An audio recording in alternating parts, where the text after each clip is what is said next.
à tous, j'espère que vous allez bien. On se retrouve pour le brief du mercredi 24 juillet 2024. On se fera un point Bitcoin, Ethereum. Vous avez choisi en commentaire d'analyser STX. Aujourd'hui, je remets en jeu ICP contre RNDR. C'est à vous de choisir pour l'analyse de demain. Le commentaire qui reviendra le plus gagnera tout simplement et j'analyserai ce token-là. On fait un petit point copy trading, donc bilan de la journée d'hier, de nouveaux TP sur les bots LIM qui sont des bots spot, ok. Un sur AR, un sur BGB, plus ici on a une petite update au niveau des ordres qui ont été fill, donc qui vont déclencher des TP ces prochains jours ou peut-être même aujourd'hui. Pour rejoindre le copy trading comme d'habitude, c'est 100% gratuit, c'est le premier lien en commentaire épinglé. Vous cliquez sur ce petit lien, tous les liens utiles concernant mon contenu. Vous remplissez ici vous vous inscrivez sur Bitget via notre lien partenaire si ce n'est pas déjà fait. En cliquant sur ce lien, vous vous inscrivez, donc mail, mot de passe, etc. Vous cliquez ici sur rejoindre copy trading, vous mettez votre mail, votre prénom, votre identifiant Bitget, vous cliquez sur rejoindre. Par mail, vous allez recevoir une invitation et je vous invite à regarder cette vidéo, configurer le copy trading ici. Ça vous permettra justement de le configurer sur votre compte correctement et comment l'activer. Alors, pour revenir sur le BTC, on va commencer avec ETH. On va commencer avec Ethereum puisqu'on a les premiers chiffres des ETF, c'est assez intéressant. Alors hier, on a eu le lancement des ETF spot, enfin le trading a enfin commencé. On a les premières datas, alors on a eu 1 milliard de volume la première journée. Il faut savoir que Bitcoin, c'est à peu près 4,6 milliards si je dis pas de bêtises, donc c'est à peu près 4 fois moins que Bitcoin. C'était ce qui était attendu d'après les analystes, environ 25%. Pas au niveau du volume, au niveau des inflows, mais bon, au niveau du volume, on est sur des niveaux, sur des datas similaires, pardon. Et au niveau du net flow, donc c'est-à-dire l'argent qui rentre et l'argent qui sort, pour l'instant c'est négatif. C'est un petit peu ma crainte de me dire que le lancement, au début, ça pouvait pas être top. On a Bitwise avec son ETF qui a connu plus de 200 millions d'inflows, donc ça c'est bien, mais on a Grayscale qui a connu moins 484 millions. J'ai pas les chiffres des autres, je les ai pas vus, peut-être qu'ils les ont mis, on va regarder ça rapidement. Peut-être que je vais pas réussir à voir. Ouais, c'est des tweets qui datent trop. Je sais pas pourquoi, mais je peux plus voir les tweets sur Brave. Mais j'essaierai de retrouver les autres datas, mais on serait sur un net flow qui est négatif pour l'instant ou proche du neutre. Donc c'est pas encore waouh, il y a énormément d'argent qui rentre grâce aux ETF. Encore une fois, les ETF c'est positif sur du long terme. C'est pas tout de suite qu'on va lancer le bull run parce qu'il y a les ETF. Déjà, il y a ceux qui en profitent pour vendre. Ici, un petit peu le TF de Grayscale. Hein. Les fees sont bonnes d'ailleurs. Je crois pour l'instant, il y a des fees à 0% sur les 6 premiers mois. C'est pas mal du tout. Mais il y a peut-être des institutions qui ont envie de take profit ou qui voient justement une menace, j'en ai parlé, à cause du marché américain, qui serait peut-être en train de former un top. On verra ça cette semaine. Et si jamais c'est le cas, ils essaieraient peut-être de se dérisquer, donc de vendre des assets à risque. Il faut bien comprendre que ce soit Bitcoin ou Ethereum, on les met dans la case des assets à risque, donc très bon pour la spéculation, mais quand on arrive à des périodes où la spéculation on essaye d'éviter, par exemple à l'aube des élections présidentielles ou également à l'aube d'une baisse des taux, peut-être une éventuelle récession, si l'économie va pas trop bien.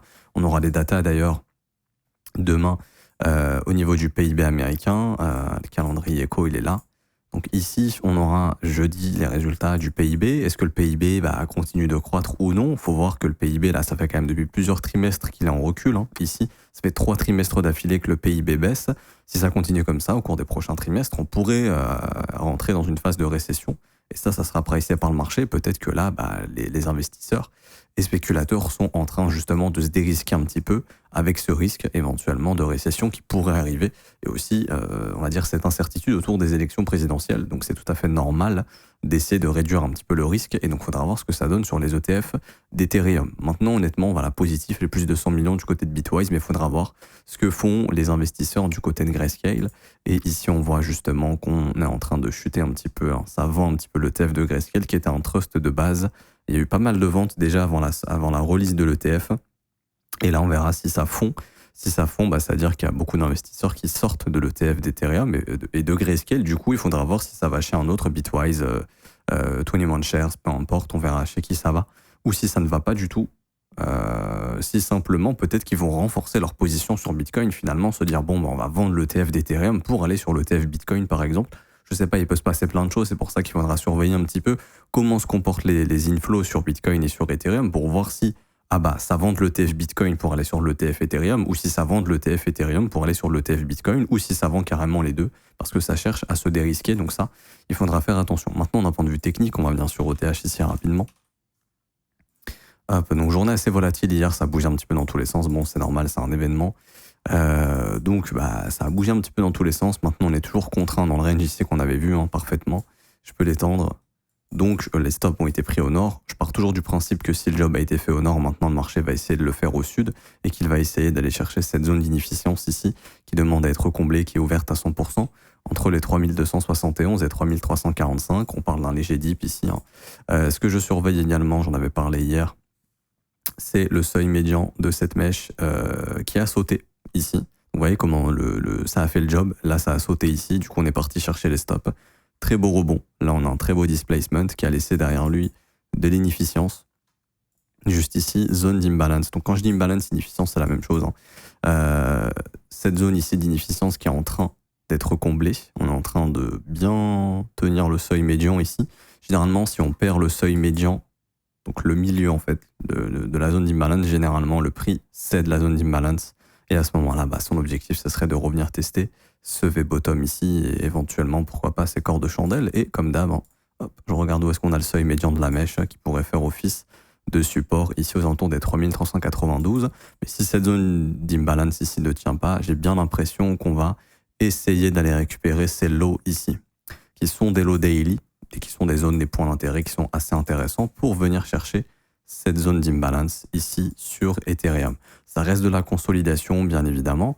Ce qui serait positif, c'est prendre les stops et ensuite continuer le mouvement haussier. Maintenant, on verra bien, parce que si Grayscale continue de vendre et que derrière, il n'y a pas beaucoup d'inflow, les ETF vont devenir à leur lancement plutôt un poison au début. Parce que s'il y a plus de vendeurs, Grayscale va devoir vendre en fait les Ethereum qu'ils ont sous gestion, et donc ça va être vendu et ça peut faire de la pression vendeuse et donc ça peut faire baisser les prix. Donc il faudra faire attention à ça justement. Donc voilà, mais d'un point de vue technique, pour l'instant, j'ai bien l'impression que si cette zone d'imbalance ne tient pas, qu'on va aller faire un petit tour sous ces lows ici qui sont des points d'intérêt, parce que là le prix a pris tous les stops. Ce sommet a été pris, ces deux sommets ont été pris, et là on est en train de laisser quelques petits sommets derrière nous. Même ici, là, tous ces sommets hier ont été pris sur ce push ici, et on est en train de bouffer tous les vendeurs, mais les acheteurs, on est en train de les laisser tranquilles. Donc ça serait probablement une target pour le marché maintenant. Concernant BTC, juste ici, donc BTC, les inflows sont revenus. On peut faire un point ETF si ça vous intéresse. Hop, on va aller sur BTC ETF ici. Donc on a des inflows, les net flows sont positifs, c'est-à-dire qu'il y a plus d'argent qui rentre que d'argent qui sort sur les ETF depuis pas mal de temps là.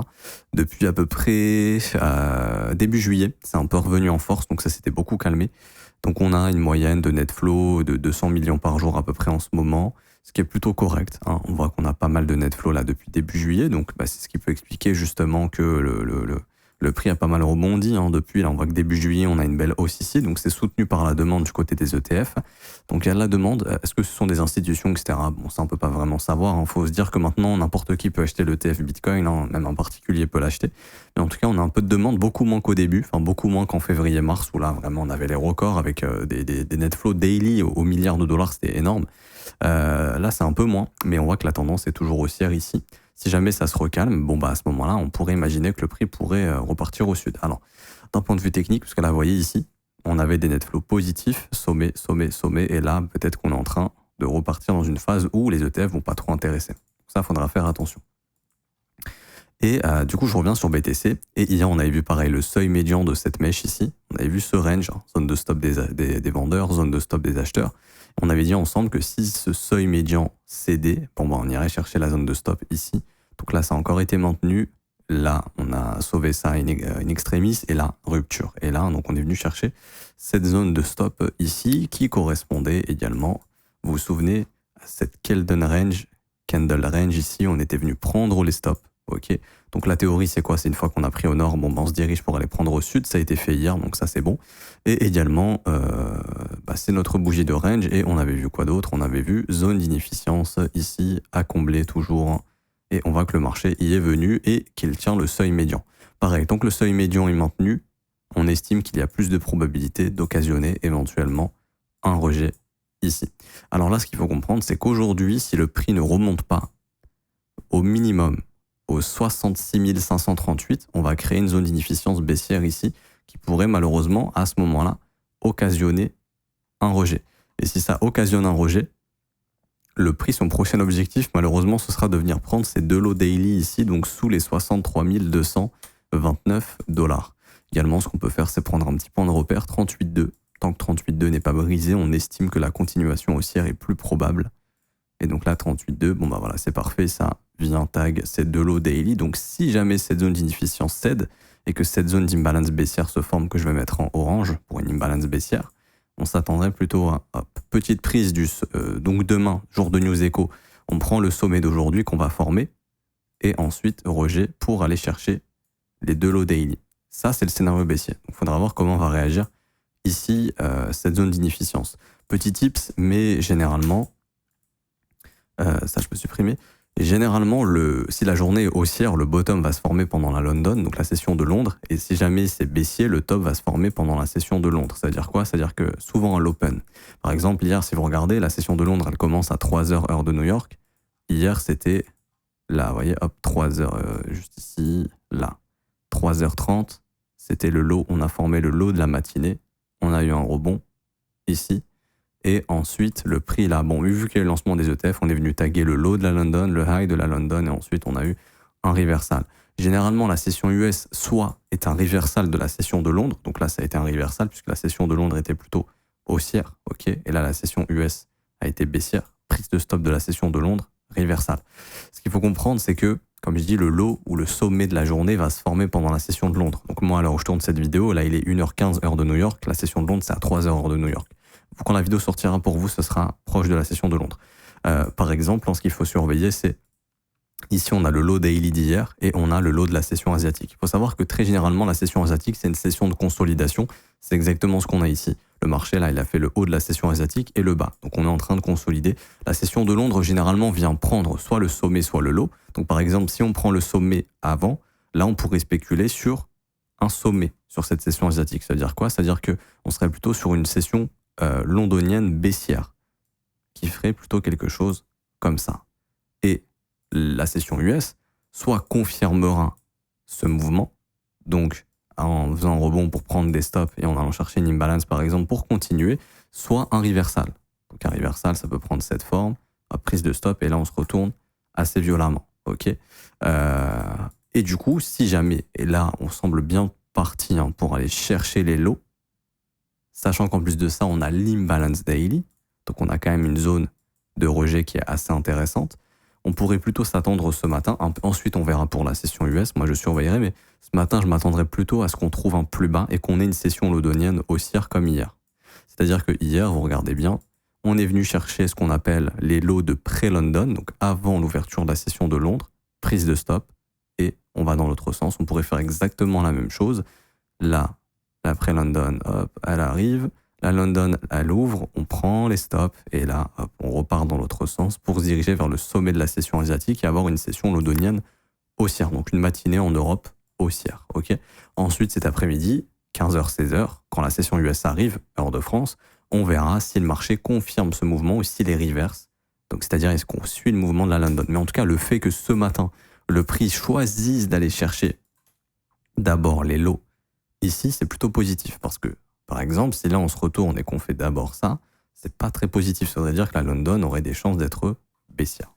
Voilà. Et généralement, le plus bas de la journée, si c'est une journée haussière, ça se forme pendant la London. Et le plus haut, si c'est une journée baissière, ça se forme également à l'open de la London. Donc là, on sera fixé sur le plus bas de la journée ou non. Ok. Donc, faudra attendre un petit peu. Quoi qu'il en soit, d'un point de vue technique, si cette zone d'inefficience, elle cède, vous savez très vite que on aura probablement un rejet dans cette zone d'imbalance qui va se former pour aller chercher ces 2 lots daily ici, sous les 63 220. Si elle ne cède pas et qu'il n'y a pas d'imbalance baissière qui se forme ici, on pourrait estimer que le job a été fait et demain, on sera un peu contraint, toujours dans ce range en fait, et on sera surtout contraint par les news économiques, puisqu'on a beaucoup de earnings du côté des sociétés américaines, Google, Amazon, etc. On a eu Google hier, je crois, et là on a encore de grosses sociétés qui arrivent cette semaine et la semaine prochaine. Donc ça fait bouger les marchés. Si les résultats sont pas bons, les indices vont baisser et donc automatiquement Bitcoin peut être impacté. Mais surtout, voilà, demain PIB, inscription au chômage et surtout vendredi corps PCE. Donc on a une fin de semaine chargée au niveau des news. Et vous savez que généralement les news échos sont là pour prendre des stops, des buy, sell stop, etc. Je vous fais un point rapide dollar index qui continue de rebondir ici. Toujours pas de changement au niveau de la structure du prix. Là, il faudrait une clôture au-dessus de ce niveau ici, le dernier sommet descendant, pour valider un changement dans la structure du prix, que le prix ne respecte plus cette structure de creux et sommet descendant, mais qu'on ait un creux descendant et là un sommet ascendant. Et là, on pourrait spéculer éventuellement, sous ces 3 lots daily ici, à ce qu'on trouve un creux ascendant et que là, on ait une inversion et un retournement sur le dollar index. Si ça arrive, c'est pas bon pour les assets à risque et c'est pas bon pour le Bitcoin non plus. Donc, il y a un petit peu la menace dollar index qu'il faudra surveiller. Et je vous rappelle également que, j'en ai parlé hier, mais on est toujours, et je m'arrêterai là-dessus sur Bitcoin aujourd'hui, on est toujours dans cette zone d'inefficience 3 jours ici. C'était l'objectif, vous vous souvenez, de venir prendre ces sommets au-dessus des 67 300, 67 400 et de venir travailler cette inefficience. Et si la dynamique est toujours baissière, en théorie, on devrait trouver un top dans cette zone ici. Et là, on y est. Donc cette zone, il faut la surveiller avec attention, parce que là, on pourrait y avoir un reversal et donc il faut faire attention à ça. Ok. On voit déjà sur les contrats dérivés que pour le moment, il y a un désintérêt, il n'y a plus de nouvelles positions fraîches qui sont en train de s'ouvrir là sur les contrats dérivés. Il faut des positions fraîches qui s'ouvrent pour aller squeeze des vendeurs. S'il n'y a plus de positions fraîches qui s'ouvrent, le marché, il peut ne plus vraiment avoir d'intérêt à aller bouffer les shorters, mais il pourrait s'attaquer à tous ceux qui ont acheté maintenant sur cette montée, ce qui pourrait expliquer une baisse. Et là, je me projette un peu trop. Pour l'instant, il n'y a pas grand-chose. On surveille comment réagit le prix dans cette zone d'inefficience. Et on verra la clôture de cette bougie 3 jours dans 1 jour et 19 heures. Par exemple, si on a un reversal dégueulasse comme ça, là, ça pourrait marquer un top. Il faudrait être attentif à ça. Maintenant, c'est pas le cas pour l'instant. Et ici, en daily, par contre, si cette imbalance se forme aujourd'hui, c'est pour ça qu'aujourd'hui, il faut absolument remonter. Peu importe si on clôture à ce niveau, etc., on s'en fout. Mais il faut absolument qu'aujourd'hui, on soit remonté à 66 535. Sinon, ici, on va former un order block. Il faut savoir que l'order block daily, c'est un signal qui est quand même assez fort. Le dernier order block daily, il était là. Hein. C'est le top. Ok. Donc, c'est souvent un signal de top pour Bitcoin. Donc, ça, il faudra faire attention à ce que ça ne se forme pas. C'est pour ça qu'il faut remonter à 66 500 impérativement aujourd'hui. Donc, pas de clôturer nécessairement, mais voilà, qu'on ait coté ce prix dans la journée pour éviter que cette imbalance se forme, pour éviter que l'order block se forme. Pas plus de choses à dire. Beaucoup de choses à dire du coup. Donc là, plutôt positif d'aller chercher les lots. Maintenant, on espère que ça va pas juste breaker et faire quelque chose comme ça. Et voilà. Et pour revenir sur STX, du coup, l'alt que vous avez demandé. Alors, encore une fois, je le rappelle toujours, si vous avez des convictions sur STX et que vous voulez investir, on investit toujours dans les zones de rechargement, sous les zones de rechargement ou quand le marché est plat. Donc là, on prend notre zone de rechargement du précédent mouvement et voilà, on commence à rentrer dedans. Et vous voyez ici le rejet qu'on a eu. C'est ici que les pros vont chercher à se positionner. Ils vont pas se positionner au top, ils vont attendre tranquillement ces retracements. Ici, alors, première notation, zone de rechargement, beau rebond dedans. Maintenant, ce qu'il faut comprendre, c'est que malheureusement, la dynamique ici est toujours baissière. C'est-à-dire que là, on est dans un marché baissier depuis ce sommet ici. On fait des creux et des sommets descendants. Donc, pour l'instant, on ne peut pas dire oui, bottom is in, c'est bon, on va repartir to the moon, etc. Malheureusement, non. On voit que le marché en a profité pour travailler cette zone d'imbalance ici, qui pour l'instant est en train de créer un rejet, là, ok, rejet dans cette zone d'inefficience. Je pense qu'en daily, sur ce move, on en a laissé pas mal, exactement. On a un move qui a laissé beaucoup d'inefficience derrière lui. Donc là, je vous donne la grosse zone, hein, mais on est revenu travailler cette zone ici. Attention. Et on voit également que là, on a créé plusieurs zones d'inefficience à la suite.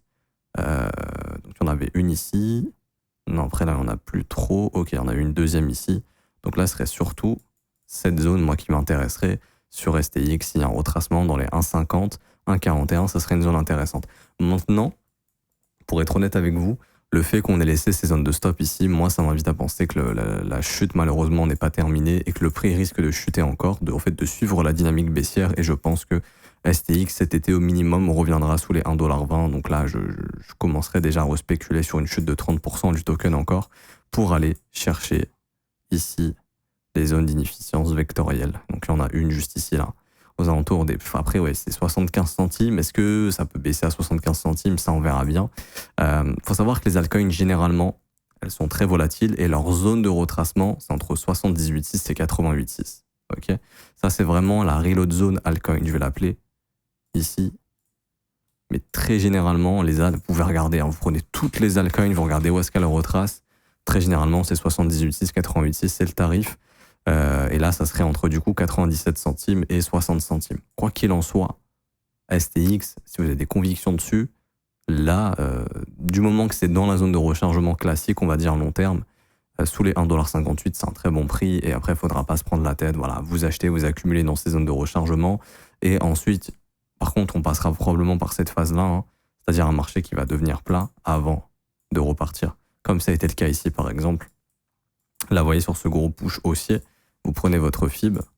Hop, vous voyez où on est venu, 78,6, 88,6. Il y a eu une petite mèche, mais on est quand même revenu dans cette zone juste ici. OK ? Et donc là, le prix à bottom. Et ensuite, avant de bottom, il est passé par une phase de consolidation, ici qui s'est traduit par le W weekly, comme ça. Alors là, vous allez peut-être pas bien le voir, je le mets en close line pour ceux qui ont du mal. Vous allez avoir du mal également, mais je vous le dessine. Tac, tac, tac, tac. OK ? Hop, W weekly, reprise haussière. Ça passe souvent par cette phase. Push, consolidation, nouvelle hausse. On pourrait faire exactement la même chose. Grosse consolidation, push, consolidation en nouveau et nouvelle hausse, nouvelle phase haussière qui passerait peut-être par un petit tour 78,6, 88,6 pardon, sachant ici qu'on a de l'inefficience à combler. Maintenant, je ne sais pas si en mensuel on a quelque chose. Ouais, on a cette grosse zone là à combler ici. Ça m'étonnerait qu'on laisse ça honnêtement vide, hein, sans avoir comblé cette zone, pour être honnête. Donc voilà, je ne serais pas étonné personnellement qu'on vienne chercher cette zone d'inefficience et à ce moment-là, le seuil médian devient un niveau à tag éventuellement. Donc aux alentours des 1$, quelque chose comme ça. Mais il y a de grandes chances que cette grosse zone d'imbalance que vous voyez ici soit travaillée, puisque là, il n'y a plus rien à bosser. Le prix, il a perdu ces zones d'imbalance ici. Pour moi, il est attiré par ce lot mensuel, le lot du mois de janvier, le lot du mois de juin maintenant. Et je pense qu'on aura un finish dump dans cette zone entre 78 centimes et 1,20$. Donc si vous avez déjà acheté ici, ça peut être intéressant de garder du cash pour remettre des ordres d'achat ici, au niveau de ce swing high et de ce corps de chandelle. Ça peut être intéressant. Donc là, vraiment, la zone précise, 95 centimes. Je sais qu'on parle d'une baisse qui peut être encore forte, hein, 42%, mais ça, c'est le marché des alts, c'est assez volatile et faut faire attention au retracement et ça pourrait venir chercher 78,6, ce corps de chandelle, le seuil médian de l'imbalance. Honnêtement, j'ai une grosse confluence autour des 1$, sachant que sous 1$, il y a plein de gens qui vont vendre par panique. Donc ça peut être de la bonne contrepartie pour de gros poissons qui veulent éventuellement se positionner. Pas plus de choses à dire sur STX. Maintenant, également, le marché s'est retourné quand il est venu chercher l'ATH et le plus haut de l'année de 2021. Ici, j'écris buy side liquidity, c'était l'objectif du prix. Regardez la réaction du prix une fois qu'on est venu ici. Hop, on déclenche tous les stops. Et là, on a des displacements baissiers. Donc c'est ici où on a le retournement du prix. Là, le marché fait du rebalancing, il revient travailler des displacements baissiers qu'il a laissés. Et ensuite, il se retourne.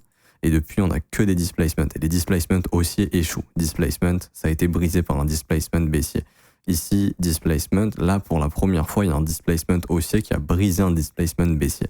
Donc là, ce displacement haussier, il faudrait qu'il puisse nous former un bottom. Mais malheureusement, le fait qu'on ne soit pas venu prendre ces lots de consolidation ici, moi, ça m'invite à penser qu'il reste une dernière chute pour venir chercher l'imbalance mensuel que je vous ai montré. Et là, on aura retracé une bonne partie du mouvement. Et je pense qu'on sera mature pour essayer de trouver un bottom. Maintenant, il n'y a pas de secret. Regardez le prix. Hein. Pour l'instant, il est toujours baissier ici. Donc là, c'est bien. Petite cassure de ce sommet intermédiaire, ce qui pourrait éventuellement nous former un creux ascendant. Mais si jamais ce n'est pas le cas, et malheureusement, je ne pense pas que ce sera le cas, à cause de ces lots qui ont été laissés intacts. Et donc, je pense qu'il y a une dernière baisse qui nous attend dans cette zone. Et là, éventuellement, commencer à former un bottom et repartir dans l'autre sens. Okay, pour les objectifs, on va spéculer un petit peu. Allez, je vais spéculer sur un bottom. Allez, je vais dire comme si le bottom était là. Ok, ça se trouve, il est ici. Si vous êtes bullish, objectif, ça sera le sommet de 2024. Donc d'ici 2025, probablement aller chercher le sommet de 2024, 3,80$. Et après, on bossera sur des extensions 161,800, donc objectif entre 5,46$ et 6,47$. Donc ce seraient des objectifs qui seraient plutôt pas mal, surtout que STX est un narratif qui a bien fonctionné là sur ce cycle, donc sur cette première phase de cycle. Si on a une deuxième phase de cycle, là, ça pourrait bien fonctionner également. Je m'arrête ici pour aujourd'hui, j'espère que ça vous aura plu. Si c'est le cas, n'hésitez pas à laisser un petit pouce bleu, vous abonner si ce n'est pas déjà fait. Également, vous avez, encore une fois, je le rappelle, le copy trading en premier lien épinglé. Vous avez également la possibilité de rejoindre l'école, donc ça se passe ici. Rejoindre l'école, mon école de trading, ça commence à partir de 49 € par mois, sans engagement, vous pouvez annuler le renouvellement quand vous le souhaitez. Vous avez aussi les offres 3, 6 et 12 mois qui ont des réductions. Si vous souhaitez avoir un bon endroit pour vous former, être à mes côtés, vous former également aux côtés des autres professeurs, élèves avancés, avoir accès au brief privé que je fais avec les élèves exclusivement et avoir accès à la formation de 19 h, bah ça se passe dans l'école. Vous pouvez nous rejoindre, vous êtes les bienvenus, vous serez bien entourés, vous serez dans un bon endroit. Vous pouvez lire les avis, également ce que vous retrouverez dans l'école sur le site, il n'y a pas de problème. Juste ici, vous avez toute la description de l'école. Je m'arrête ici, je vous souhaite une bonne journée, on se retrouve demain. Ciao, ciao.